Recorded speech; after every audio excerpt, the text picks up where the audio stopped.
Hello, and welcome to the astrology for the week of December 23rd through December 29th. My name's Lisa Merrifield, and I'm with Trails Edge Astrology, and my goal on this channel is to give grounded and practical astrological advice so you can do your best work in the world. So first off, Merry Christmas, Happy Hanukkah, Happy Yule, Happy Kwanzaa, season's greetings, no matter what you celebrate, or if you don't celebrate. I hope you're enjoying the quiet of this time of year.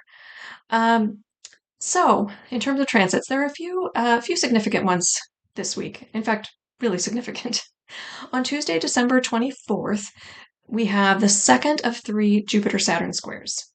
So, Jupiter and Saturn interactions um, are structural kinds of arrangements. They set up both our ability to create boundaries and to expand our, the places and the work we do in the world. Um, with the Jupiter Saturn square, we're looking at kind of some structural adjustments. So back in 2020, December of 2020, Jupiter and Saturn met, and they meet every 20 years. So it's a fairly long cycle. So this is the first square, and the first square after a meeting of two planets like this is that adjustment period. Is like what's working, what's not working, what do we need to change in order to keep building whatever it is we're building along this 20-year cycle. And sometimes it's hard to think about what a 20-year cycle is actually bringing in, but I invite you to look back at what was happening in the end of 2020, the beginning of 2021. And of course, we were in the height of COVID at that point. So yeah, what was changing in your life, and see what that looks like. So the first square of this three square series happened in August. So you might also look back to August of 2024, and then what's happening now that might reverberate with that. And then we'll have a third transit in the spring of this Jupiter Saturn square. So it's one to kind of reflect on and lean into if there are adjustments you need to make in order to do the work you want to do in the world, or in order to um, really perfect something, or engage, like really master something that you're trying to do. This is a good time to think about that and make those adjustments. All right, the next transit of this week will happen on Thursday, December 26th, and it's a Mercury-Jupiter opposition. This is an interesting, coming right on the heels of the Saturn-Jupiter square, I think, because Mercury is, in mythology, Mercury is the planet, the god that could talk to all of the other gods, that could go into the underworld and come back into the above world, go back to Olympus. And so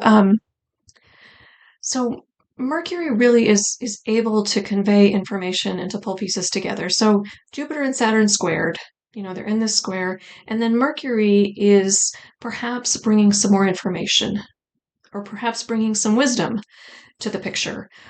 So I think this whole week is really about reflecting on what we're adjusting, in order to make sure that we can bring in what we're trying to bring in.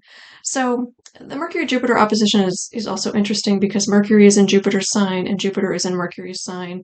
So both Mercury and Jupiter are not in signs that they're particularly happy with, but they're in each other's signs, so the conversation is certainly flowing. So think about the balance between the information we have and the wisdom we have, or the knowledge we have and the beliefs we have, and how that all flows and fits together with kind of this broader picture of what it is you're building.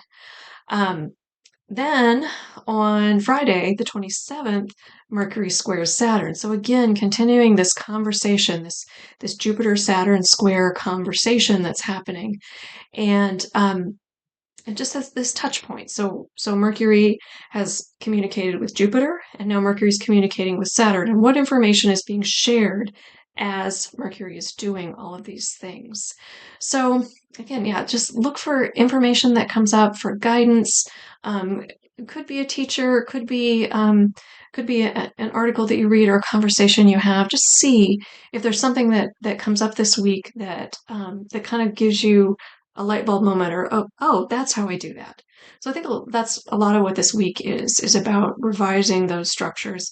And it's interesting because for most of us, at least in the U.S., um, this is a time period when we probably have a less hectic work schedule, or we're around family, or we're, um, spending time reflecting and celebrating and any of those kinds of things. So interesting that this is coming to pass. I think sometimes some of these revelations are easier to hear when we're a little quieter, and so I hope that is something that you're able to do this week.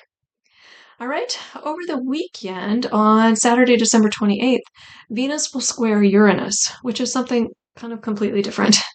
So, any Uranus contact can bring surprises. So, so Uranus essentially helps us kind of break through calcification and pushes us, finds the weak spot in any system and kind of pushes through it.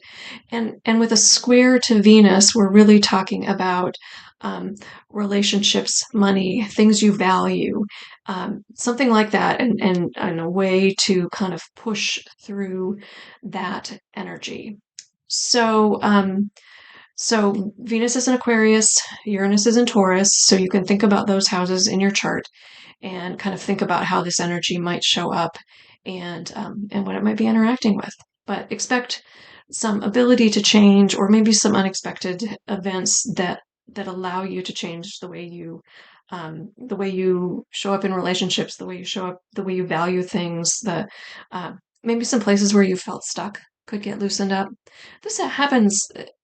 Venus Uranus interactions happen reasonably often, um, because Venus takes about a year to go around the cycle. So we hit this point reasonably often, and it happens to be this week when we also have Jupiter Saturn square. And then the final thing I want to mention is that on Sunday, December 29th, Chiron will go direct. So Chiron is a planet that brings about profound healing and inner karmic kinds of transformations if we lean into the energy. And when Chiron is retrograde, I kind of think of this as a time when we really do the inside job. We really do our inner work. And then when Chiron turns direct, maybe that healing can go out into the world, or we can bring that forward, bring whatever inner work we've done forward. Chiron's retrograde. A lot of the times, I don't think this is going to be like a really big um, aha moment, but it's something to note. And again, just kind of see, putting the whole week together, see how that energy lands for you. I'll talk about this next week, but starting in the beginning of January is a potentially tumultuous start.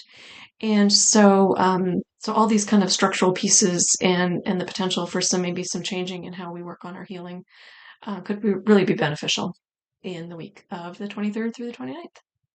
All right, thanks for being here, and I'll talk to you soon.